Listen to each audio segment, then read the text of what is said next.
अल्लाह तबारक व तआला कुरान करीम में फरमायो या अय्युहल्लज़ीना आमनू ए ईमान वारो क़ू अनफुसकुम व अहलीकुम डरे जायो पंहिंजी जान ऐं पंहिंजे औलाद खे उन बाह खां जंहिंजो ॿारण जहन्नम जंहिंजो ॿारण इंसान ऐं पत्थर आहे।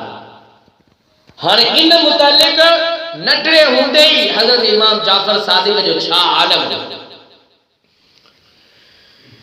हिकिड़ो शख्स हो जे इन ॻाल्हि खे रिवायत कई आहे त हिकु 4 सालनि जो शहज़ादो बाज़ार में ज़ारो कतार रोई रहियो कंहिं शख्स उन सैयद ज़ादे आले रसूल जी ख़िदमत में जे जज्बे सां सरशाह थी करे अर्ज़ कयो शहज़ादा छा ॻाल्हि आहे जेकरे तव्हांजी कंहिं शइ जी ज़रूरत हुजे त हुक्म फरमायो हाणे हाज़िर करे वठंदुसि।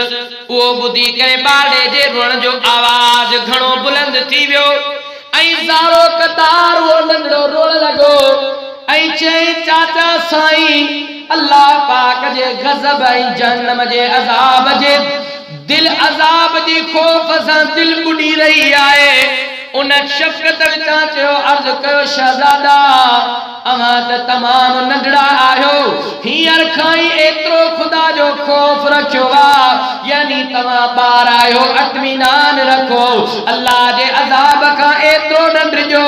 इहो ॿुधी करे मदनी मुन्ने उन नंढड़े ॿार खौफ़ विचां बेहतर नुमाया आवाज़ में रोअण शुरू कयो सुलका भरी दे चयाई ओ चाचा साईं मूं ॾिठो आहे त वॾियूं काठियुनि खे साड़ण जे लाइ उन जे चौधारी नंढड़ियूं काठियूं ऐं कख वग़ैरह विधा वेंदा आहिनि। बाहि नंढियुनि काठियुनि ऐं कखनि खे जल्द लॻंदी आहे ऐं उन्हनि जे करे उन खां पोइ वॾियूं काठियुनि खे बि वॾियूं काठियूं बि सड़ण लॻंदियूं आहिनि। मां ॾिसां थो त अबू जहल अबू लहब जहिड़नि काफ़रनि खे जहन्नम में साड़ण जे लाइ नंढियुनि काठियुनि जी जॻह ते किथे मूंखे न साड़ियो वञे। प्यारा प्यारा इस्लामी भाइयो अव्हां खे ख़बर आहे त उहो 4 सालनि जो नंढड़ो ॿार केरु हो? उहो को ॿियो न हुयो बल्कि असांजे दिल जे टुटियल दिलनि जो सहारो अहल बैत जे अखियुनि जो तारो हज़रत सैयदना इमाम जाफर सादिक रज़ी अल्लाह ताला अन्हु हो। आला हज़रत फरमाया तेरी नस्ल पाक में है बच्चा बच्चा नूर का तेरी नस्ल पाक में है बच्चा बच्चा नूर का तू है एने नूर तेरा सब घराना नूर का।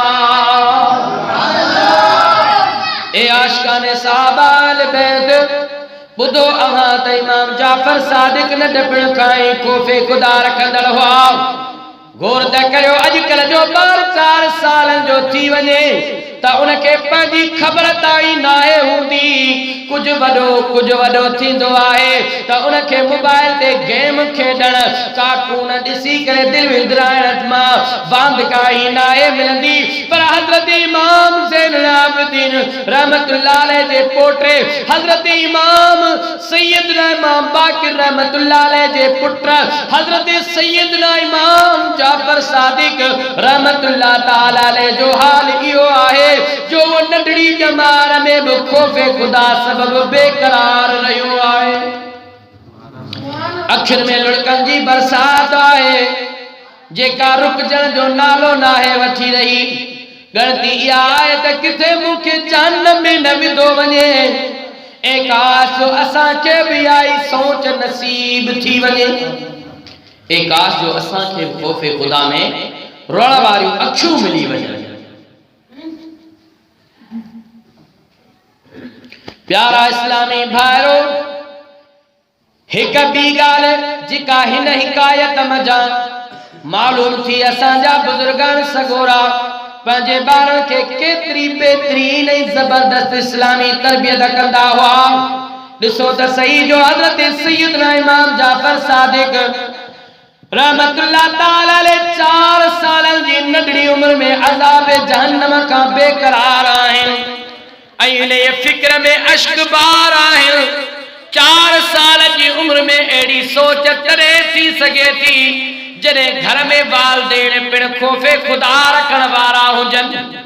अहिड़ी सोच तॾहिं पैदा थी सघे थी जॾहिं घर में दुनिया जे गमन में न बल्कि आख़िरत जे गरमन में लुढ़क वहाया वञनि।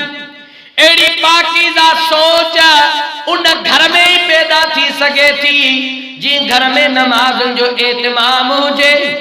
अहिड़ी पाकीज़ा सोच उन ही घर में पैदा थी सघे थी जी घर में तिलावत कुरान पाक जो आवाज़ ॿुधण में ईंदो हुजे। अहिड़ी मदनी सोच उन घर में पैदा थी सघे थी जी घर में अल्लाह ऐं रसूल जी ऐं उन जे रसूल जी नाफरमानीअ खे बुरो सम्झो वेंदो हुजे। अहिड़ी आला सोच उन घर में ही थी सघे थी जी घर में पर्दे जो एतमाम हुजे। अहिड़ी सुठी सोच उन घर में पैदा थी सघे थी जी घर में कूड़ खां नफ़रत ऐं सच ॻाल्हाइण खे सुठो सम्झो वेंदो हुजे। इन सोच जो इहो असर हो जो हज़रत सैयदना इमाम जाफर सादिक रहमतुल्लाह ताला अलैह नंढपण खां ई ख़ौफ़े ख़ुदा सां सरशार हुआ। सदन शान त इहो हो जो उन्हनि खे ॾिसी करे ॿियो ख़ौफ़े ख़ुदा पैदा थी वेंदो हो। संदन जे बारे में मनक़ूल आहे त रात जो कब्रिस्तान में वेंदा हुआ ऐं फरमाईंदा हुआ ए कब्र वारो छा ॻाल्हि आहे जो मां तव्हां खे पुकारियां थो तव्हां मां को शख़्स जवाब नथो ॾे। पोइ पाण रहमतुल्लाह ताला अलैह फरमाईंदा हुआ अफ़सोस त मुंहिंजी ऐं तव्हां जे विच में अहिड़ो हिजाब यानी पर्दो थी वियो आहे जो आईंदा मां बि तव्हां ई जहिड़ो थी वञण वारो आहियां। पाण उन ई कलमात फरमाईंदा रहंदा हुआ एस ताईं जो सुबुह सादिक ज़ाहिर थी वेंदी हुई ऐं पाण नमाज़ फजर जे लाइ मस्जिद में तशरीफ़ फरमा थींदा हुआ। मनक़ूल आहे त हिक भेरे हज़रत सैयदना दाऊद ताई रहमतुल्लाह ताला अलैह हज़रत सैयदना इमाम जाफर सादिक रहमतुल्लाह ताला अलैह जी खिदमत में हाज़िर थी अर्ज़ कयो अवां छो त अहल बैत मां आहियो उन करे मूंखे का नसीहत फरमायो। पर हज़रत सैयदना इमाम जाफर सादिक ख़ामोश रहिया। जॾहिं पाण ॿीहर अर्ज़ कयो त अहल बैत हुजण जे लिहाज़ खां अल्लाह पाक अवां खे जेका फज़ीलत बख़्शी आहे इन लिहाज़ खां नसीहत करण अवां जे लाइ ज़रूरी आहे। इहो ॿुधी करे इमाम जाफर सादिक रहमतुल्लाह ताला अलैह फरमायो मूंखे त पाण इहो ख़ौफ़ थी रहियो आहे त किथे क़यामत जे ॾींहुं मुंहिंजा जद आला यानी रसूल अकरम नूरे मुजस्सम सल्लल्लाहु अलैहि वसल्लम मुंहिंजो हथ पकड़े इहो न पुछी वठनि त पाण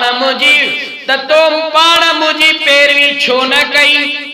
छो त निजात जो ताल्लुक निस्बत सां निजात जो ताल्लुक नस्ब खां नाहे बल्कि नेक अमलन ते मौकूफ आहे। इहो ॿुधी करे हज़रत दाऊद ताई रहमतुल्लाह अलैह खे घणी इबरत थी त जॾहिं अहल बैत जो ख़ौफ़े ख़ुदा जो इहो आलम आहे त मां कहिड़ी ॻणप में अचां थो।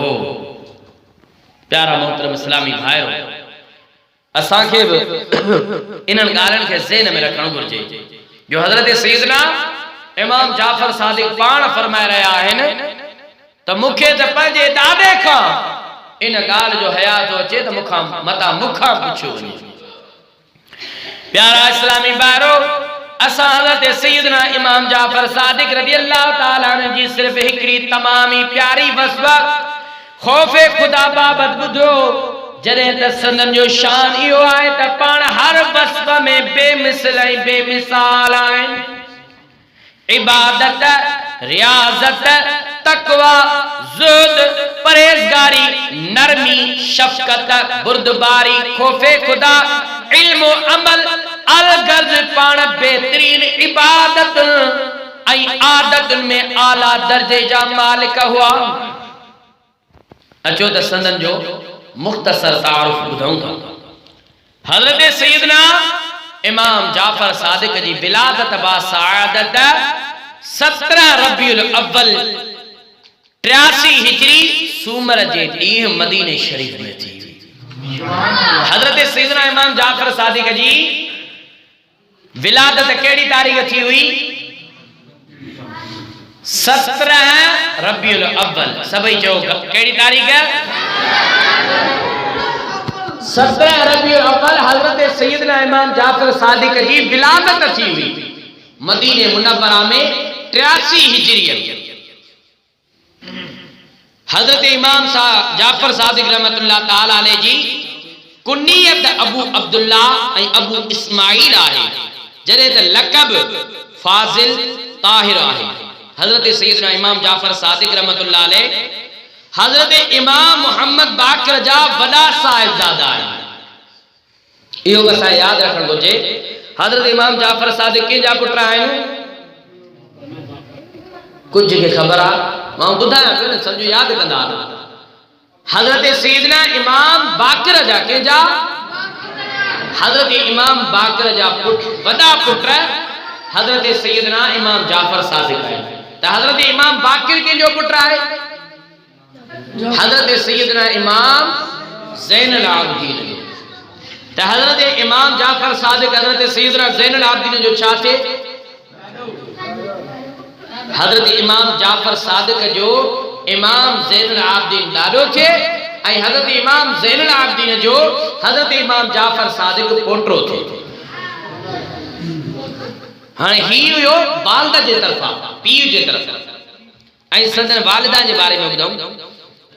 अहिड़ी तरह पाण रहमतुल्लाह ताला अलैहि अमर साइण जे तरफ़ा हज़रत अमीरुल मोमिनीन हज़रत अबू बकर सिद्दीक रज़ी अल्लाह ताला अन्हु ऐं वालिदा मोहतरमा नालो इमाम बाक़िर जेको ज़ैनुल आबिदीन जा पुट। अहिड़ी तरह पाण रहमतुल्लाह अलैहि अमर साइण जे तरफ़ा अमीरुल मोमिनीन हज़रत सैयदना अबू बकर सिद्दीक ऐं वालिदा जे तरफ़ा हज़रत अली मुर्तज़ा सां मिलनि था। वालिदा जो पीउ वरी उन जो पीउ। अहिड़ी तरह वालिदा जो जेको नसब आहे उहो हज़रत सैयदना अबू बकर सिद्दीक सां थो मिले ऐं पीउ जो नसब जेको आहे हज़रत अली मुर्तज़ा सां थो मिले। त सहाबा जी केतिरी पाण में मुहबत। यानी पाण रहमतुल्लाह अलैहि वालिदा जे तरफ़ा सिद्दीकी आहिनि ऐं वालिद जे तरफ़ा अलवी ऐं फातिमी आहिनि। प्यारा इस्लामी भाइरो, असां ॿुधो त हज़रत सैयदना इमाम जाफर सादिक रहमतुल्लाह ताला अलैहि क़ादरी सिलसिले जा शेख आहिनि। हज़रत मौला अली रज़ी अल्लाह ताला अन्हु जी औलाद मझा आहिनि। गुलिस्तान अहल बैत जा महकदड़ मदनी गुल आहिनि। अहल बैत इकराम में शामिल आहिनि। अहल बैत इकराम जो शान त इहो आहे जो आका अलैहिस्सलातु वस्सलाम रसूल अज़ीम सल्लल्लाहु अलैहि वसल्लम जन फरमायो, को बानु कामिल मोमिल तेस ताईं नथो थी सघे एस ताईं जो पंहिंजो मां उनखे उनजे जान खां वधीक प्यारो न हुजां, मुंहिंजो औलाद उनखे पंहिंजे जान ऐं बचन खां वधीक प्यारो न हुजे ऐं मुंहिंजो आल उनखे पंहिंजी बहैसियत पंहिंजे आल खां वधीक महबूब न हुजे ऐं मुंहिंजी ज़ात उनखे पंहिंजी ज़ात खां वधीक प्यारी न हुजे। लिहाज़ा असांखे घुर्जे त अहल बैत अतहार सां मोहब्बत के पंहिंजो शिआर बणायूं, छो त इन्हनि हज़रातनि जी मोहब्बत ऐं इन्हनि सां ताल्लुक़ ऐं वाबस्ती ऐं बरकत जो सबब आहे ऐं गुमराहीअ खां निजात जो ज़रियो आहे। जेको हिननि हज़रातनि कुदसिया सां वाबस्ता थी वेंदो आहे उहो कामयाब थी वेंदो आहे। अहिड़ी तरह जहिड़ी तरह आका अलैहिस्सलातु वस्सलाम जन फरमायो, मां तव्हां में ॿ शयूं छॾे वञा थो, छॾे वञी रहियो आहियां जेसि ताईं तव्हां इन्हनि खे मज़बूतीअ सां पकड़े रखंदव कॾहिं बि गुमराह न थींदव। हिकु किताबुल्लाह ऐं ॿियो मुंहिंजी आल। अल्लाह पाक असांखे अहल बैत जी सच्ची मोहब्बत अता फरमाए ऐं सहाबा इकराम जो बि सच्चो आशिक बणाए। पढ़ो सल्लल्लाहु अलैहि।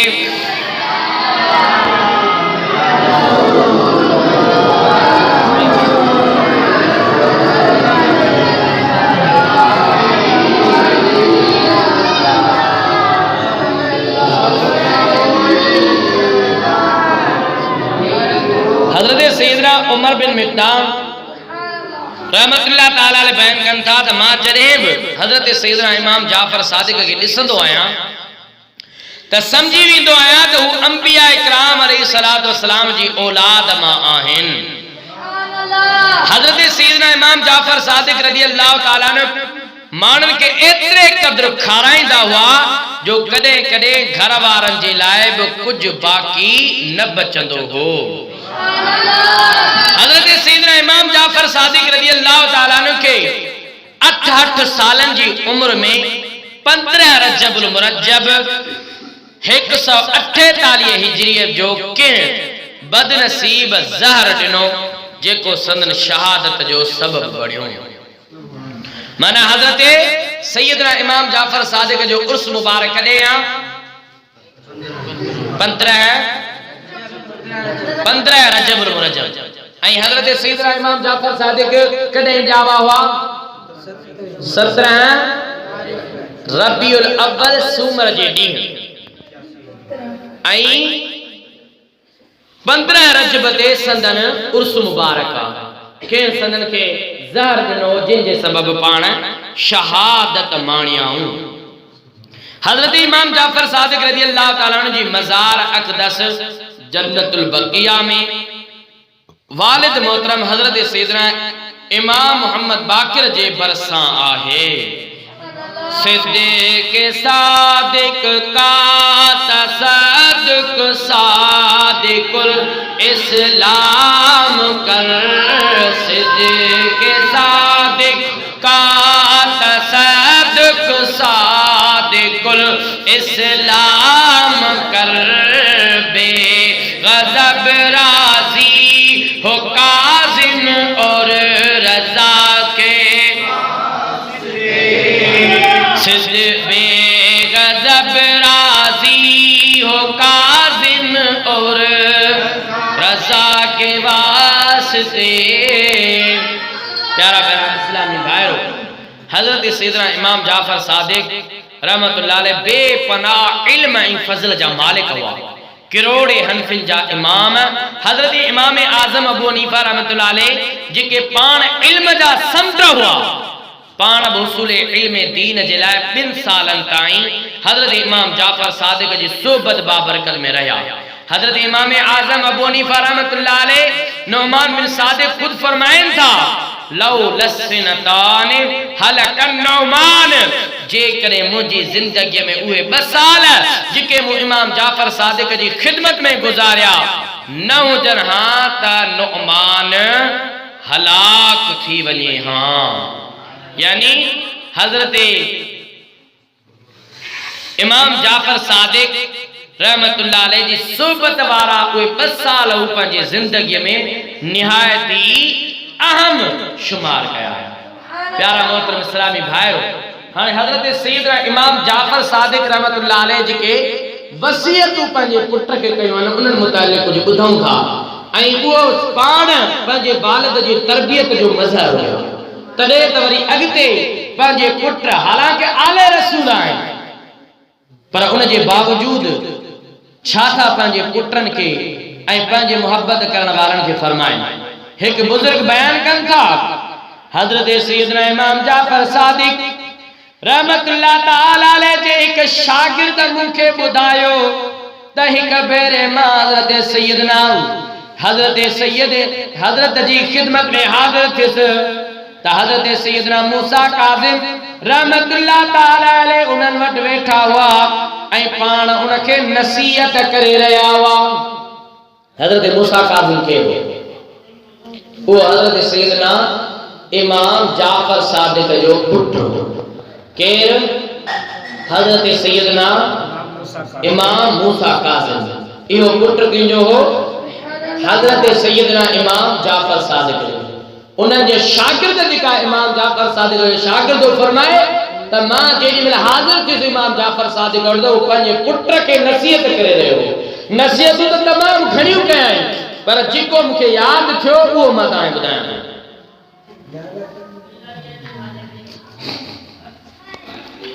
हज़रत सैयदना इमाम जाफर सादिक रहमतुल्लाह ताला अलैह जन फरमायो ए मुंहिंजा पुट मुंहिंजी नसीहत क़बूल कर ऐं मुंहिंजिन ॻाल्हियुनि खे यादि रखजा जेकॾहिं उन्हनि खे यादि रखंदे त ज़िंदगीअ में चङी तरह ज़िंदगी तुंहिंजी चङी गुज़रंदी ऐं मौत बि क़ाबिल रश्क ईंदो हज़रत सैयदना इमाम जाफर सादिक रहमतुल्लाह ताला अलैह पंहिंजे पुट खे पहिरीं नसीहत या कई हुई ए मुंहिंजा पुट मालदार उहो आहे जेको रब ताला जी तक़सीम ते राज़ी रहे ऐं जेको ॿियनि जे माल ते नज़र रखे उहो फ़कीर ऐं मोहताज जी हालत में मरंदो सुभान अल्लाह यानी ॿियनि जे माल ते नज़र रखण वारो मोहताजी ऐं फ़कीरीअ जी हालत में मरंदो पर मालदार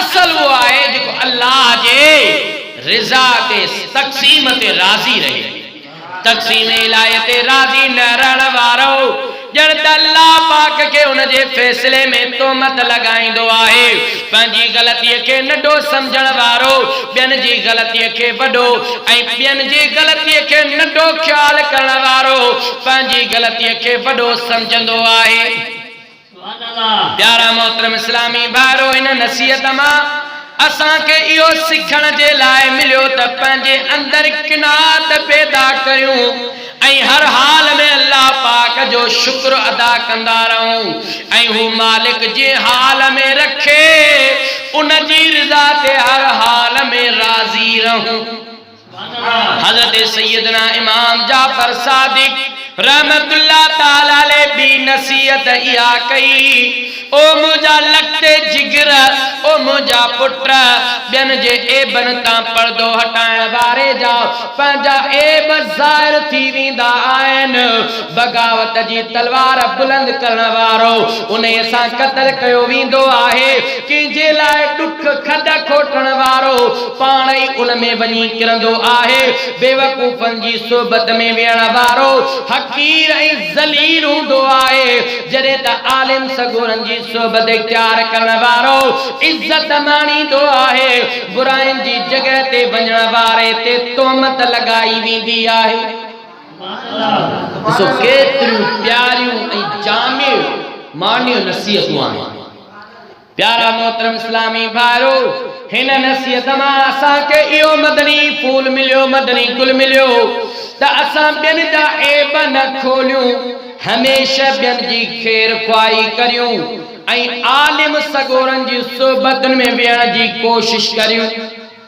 हज़रत सैयदना इमाम जाफर सादिक टी नसीहत कंदे पंहिंजे पुट लखते जिगर खे फरमाइण लॻो ए मुंहिंजा बचड़ा माण्हुनि ते ऐब लॻाइण खां बचजा न त माण्हू तो ते ऐब लॻाईंदा ऐं फुज़ूल ॻाल्हियुनि खां बचजा न त उन्हनि जे करे इज़त में घटिताई थींदी प्यारा इस्लामी भाइरो हिन नसीहत मां बि असांखे इहो ई मदनी गुल मिलियो त ॿियनि जे खामियुनि ते नज़र रखण जे बदिरां पंहिंजे खामियुनि खे तलाश कयूं पंहिंजी इस्लाह करियूं ऐं हमेशह फुज़ूल ऐं बेमक़सद ॻाल्हियुनि खां गुफ़्तगूअ खां बचंदा रहूं हज़रत सैयदना इमाम जाफर सादिक रहमतुल्लाह ताला अलैह चौथी नसीहत इहा कई त ए मुंहिंजा पुट हक़ ॻाल्हि ई कजां चाहे जो तुंहिंजे हक़ में हुजे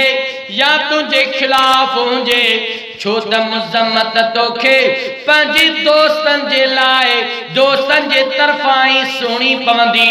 प्यारा इस्लामी भाइरो, हिन नसीहत वजा असांखे इहो सिखण जे लाइ मिलियो त हमेशा सचार कामयाब आहे। तंहिं करे असांखे हर हाल में शरीयत जे तकाज़नि जे मुताबिक़ सच ॻाल्हाइण घुर्जे। प्यारा मोहतरम इस्लामी भाइरो, हज़रत सैयदना इमाम जाफर सादिक रहमतुल्लाह ताला अलैह पंजी नसीहत करंदे फरमायो, ए मुंहिंजा लखते जिगर, ए मुंहिंजा बचड़ा, कुरान पाक जी तिलावत कंदो रहिजा। असां पंहिंजे औलाद खे सिर्फ़ धन दौलत माल मिल्कियत था सेखारियूं त हीअं कारोबार चमकाबो आहे, हे कम कयो वेंदो आहे। ॾिसो त सही त असांजा बुज़ुर्ग पंहिंजे औलाद खे छा पिया सेखारे।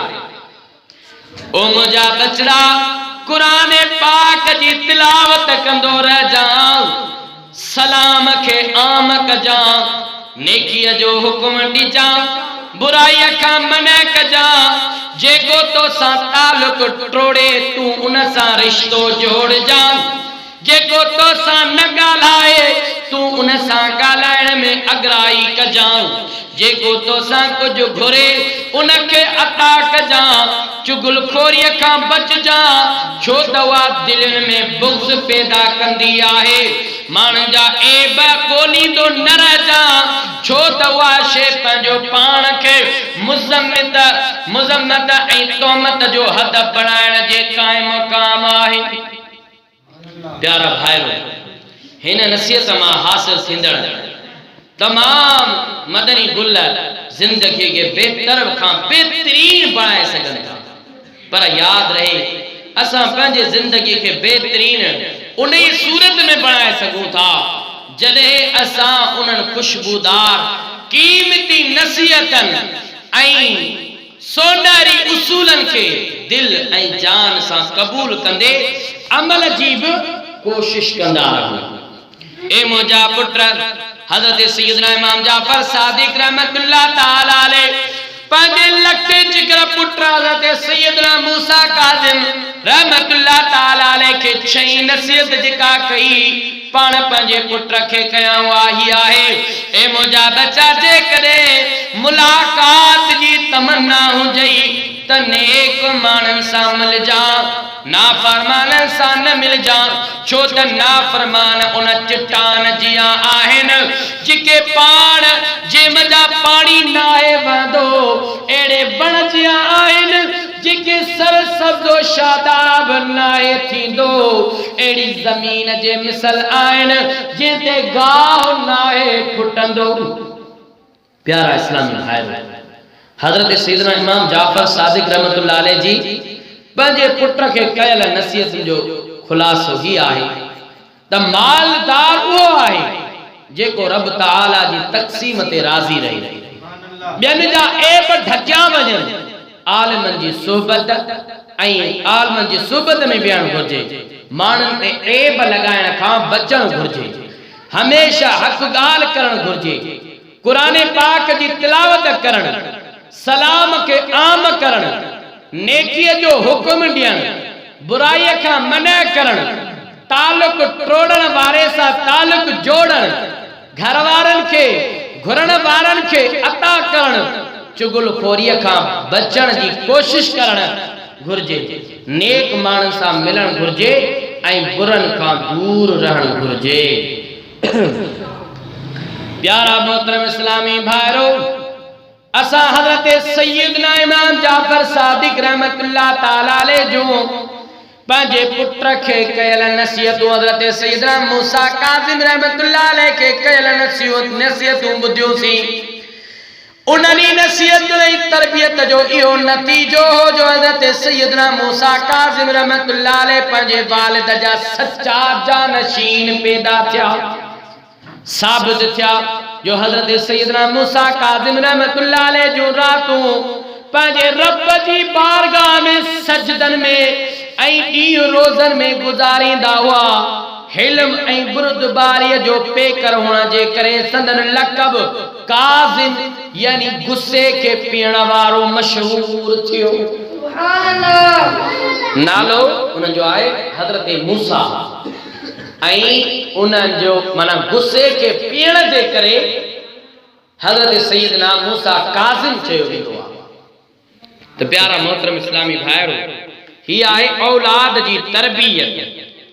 जेकॾहिं औलाद खे असां ॿियो कुझु सेखारण सां गॾोगॾु पंहिंजे औलाद जी तरबियत बि कयूं त उनखे सुठा इख़लाक़ बि ॿुधायूं। हज़रत इमाम मूसा काज़िम रहमतुल्लाह अलैह जी सखावत जो इहो आलम हो जो मदीने शरीफ जे फ़कीरनि खे तलाश कंदा हुआ। ही केरु? हज़रत सैयदना मूसा काज़िम। इहो हज़रत सैयदना इमाम जाफ़र सादिक जो पुटु। हालत इहा हुई जो मदीने जे फ़कीरनि खे तलाश कंदा हुआ। हर एक खे उन जी ज़रूरत मुताबिक़ रक़म रात जे वक़्तु अहिड़ी तरह पहुचाईंदा हुआ जो उनखे ख़बर ताईं न पवंदी हुई त इहा रक़म केरु ॾेई वियो आहे। हज़रत इमाम मूसा काज़िम रहमतुल्लाह ताला अलैह मुस्तजाब दावत अहिड़ा हुआ, यानी अहिड़ा बुज़ुर्ग हुआ जिन जूं दुआऊं क़बूल थींदियूं हुयूं।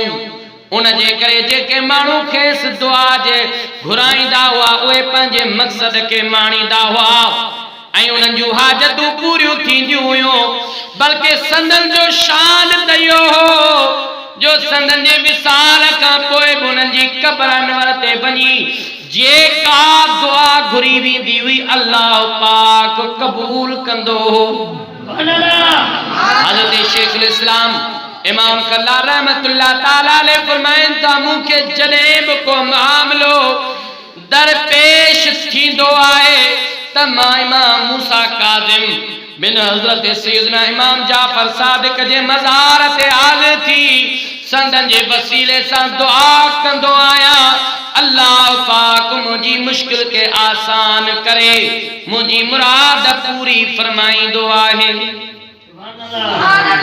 तो प्यारा मोहतरम इस्लामी भाइरो, अल्लाह ताला जो भी हुक्म आहे त पंहिंजे औलाद ऐं पंहिंजे घर वारनि खे उन ॻाल्हि खां उन बाहि खां टिजारियो जंहिंजो ॿारनि जेको आहे उहो आहे माण्हू ऐं पत्थर आहिनि।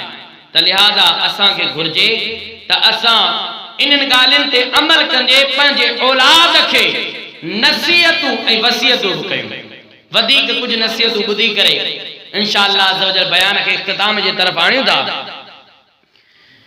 हज़रत सैयदना इमाम मालिक बिन अनस रहमतुल्लाह ताला अलैह बयान कनि था त मां हज़रत सैयदना सुफियान सौरी रहमतुल्लाह ताला अलैह हज़रत सैयदना इमाम जाफ़र सादिक रहमतुल्लाह अलैह जन के अर्ज़ कयो मां उन वक़्त ताईं हितां न उथंदुसि जेसि ताईं अवां मूंखे का नसीहत न कयो। हज़रत अनस हज़रत सैयदना इमाम मालिक बिन अनस फरमाइनि था त मां हज़रत सैयदना सुफियान सौरी रहमतुल्लाह अलैह खां ॿुधो त उहो वञी करे हज़रत सैयदना इमाम जाफ़र सादिक गॾु वेही रहिया ऐं चयो एसि ताईं मां हितां न उथंदुसि जेसि ताईं तूं मूंखे का नसीहत न करी। हज़रत सैयदना इमाम जाफ़र सादिक रहमतुल्लाह ताला अलैह जन फरमायो ए सुफियान मां अवां सां गुफ्तगू कयां थो पर घणी गुफ्तगू अव्हां जे लाइ सुठी नाहे। सिर्फ 3 ॻाल्हियूं यादि रखजां ऐं उन्हनि ते अमल कजां। अल्लाह पाक तव्हां खे के नेमत सां नवाज़े ऐं अव्हां उन ते हमेशगी चाहियो त उन ते वध खां वध शुक्रियो अदा करियो। छो त अल्लाह पाक इरशाद फरमाए अल्लाह ताला इरशाद फरमाए थो ला इन शकरतुम ला अज़ीदन्नकुम।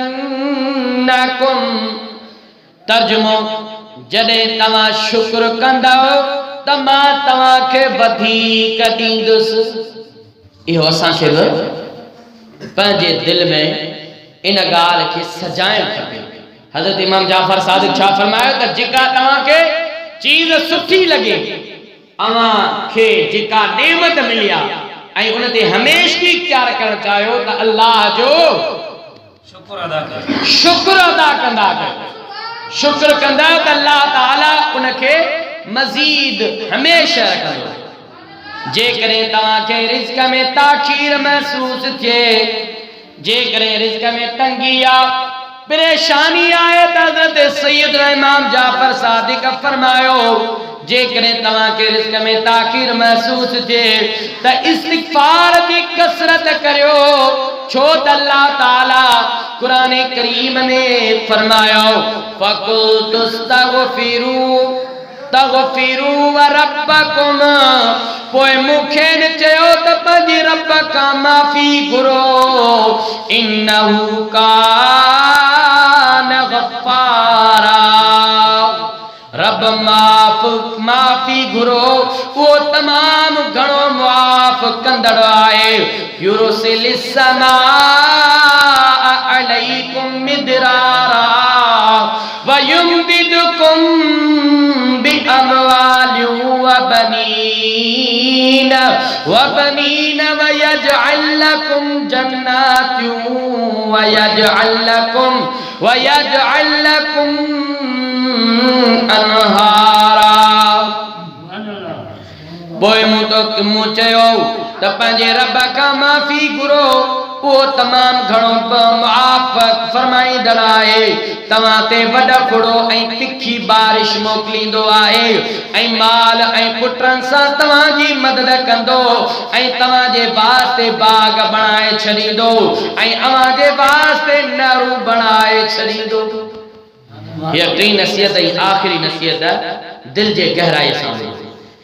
ए सुफियान, जेकॾहिं के बादशाह जे तरफ़ां अव्हांखे गम या तकलीफ़ पहुचण जो अंदेशो हुजे या का ॿी परेशानी लाइक़ थिए त हमेशह ला हौल वला कुव्वत इल्ला बिल्लाह जी कसरत करियो।